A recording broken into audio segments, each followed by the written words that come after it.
इस वक्त हम बगहा में मौजूद हैं और हमारे साथ बातचीत करने के लिए जनतांत्रिक लोकहित पार्टी के किसान प्रकोष्ठ के प्रदेश अध्यक्ष अकबर खान जी हैं।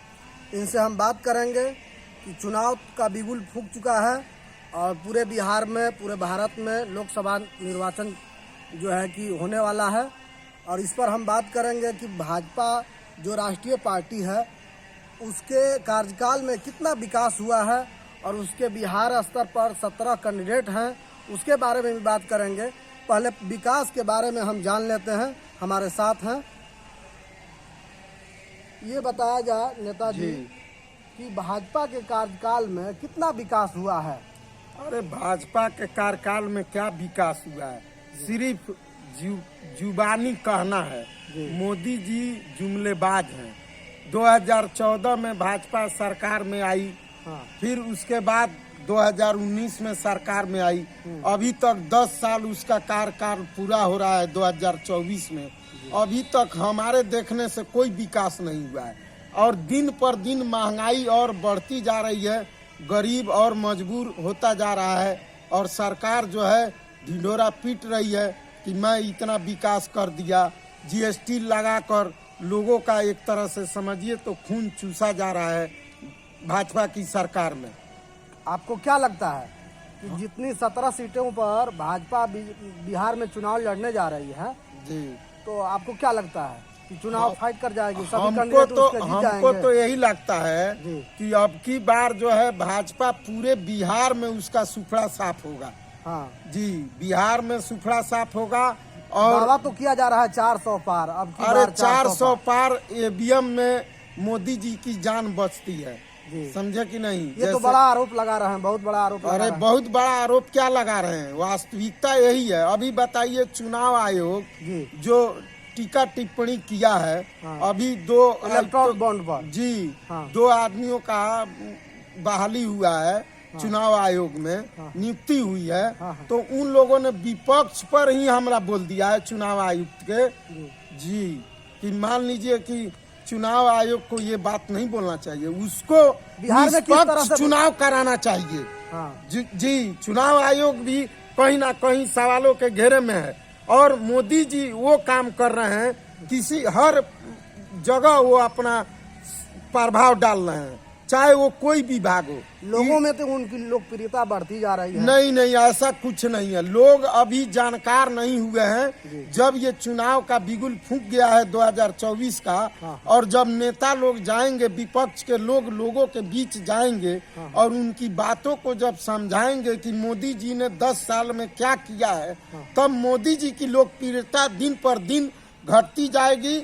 और यहाँ तक कि 2024 के चुनाव में जो लोकसभा का चुनाव होने जा रहा है देश में, उसमें हो सकता है कि एनडीए का सरकार बनना अब की हमको मुश्किल दिखाई देता है। जी, आप मानते हैं कि कांग्रेस की जो है कि विचारधारा से लोग प्रेरित हो रहे हैं, लोग भावुक हो रहे हैं? जी, एकदम बिल्कुल हो रहे हैं। कांग्रेस के मान लीजिए राहुल गांधी ने पदयात्रा की देश उसका में, असर पड़ेगा? उसका असर, बहुत असर पड़ चुका है और बहुत असर दिखाई भी दे रहा है। और आने वाले पार्ट बाई पार्ट जो चुनाव होगा, 19 अप्रैल को मान लीजिए फर्स्ट चुनाव है भारत में, तो उसके बाद 7 चरण में चुनाव होना है।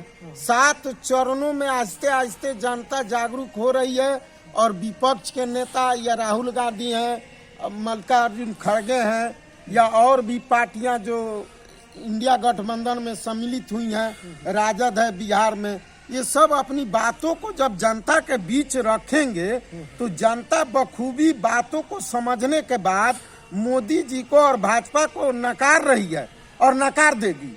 यहाँ तक कि जब 4 जून को रिजल्ट आएगा तो आप देखिएगा कि एनडीए साफ हो जाएगा और इंडिया गठबंधन की सरकार पूर्ण बहुमत से भारत में बनेगी।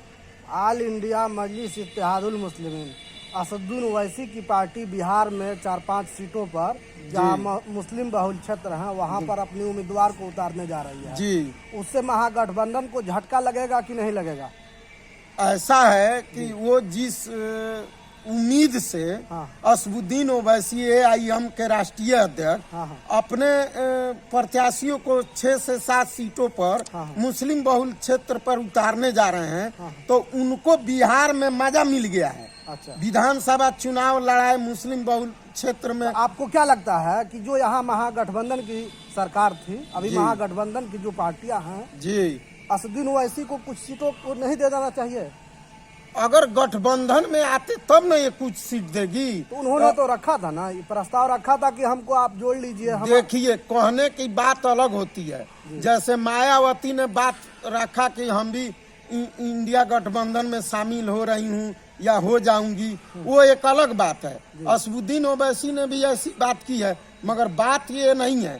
ये लोग चाहते हैं हम अलग चुनाव लड़ें और बिहार में महागठबंधन को हमारे वजह से इनको हार मिले।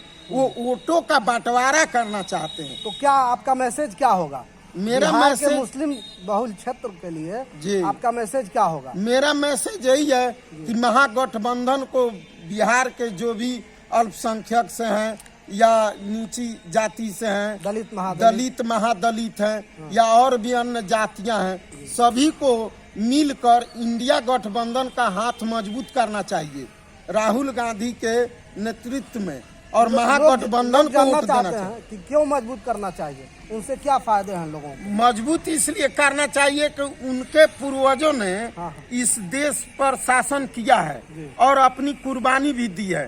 जैसे इंदिरा गांधी को गोली का शिकार होना पड़ा, उनके लड़के को लोगों ने मार दिया। किस लिए मार दिया? देश के सेवा कर रहे थे, निष्पक्ष सेवा के भाव से वो लोग थे, इसलिए उन लोगों को बलि चढ़ा दिया गया।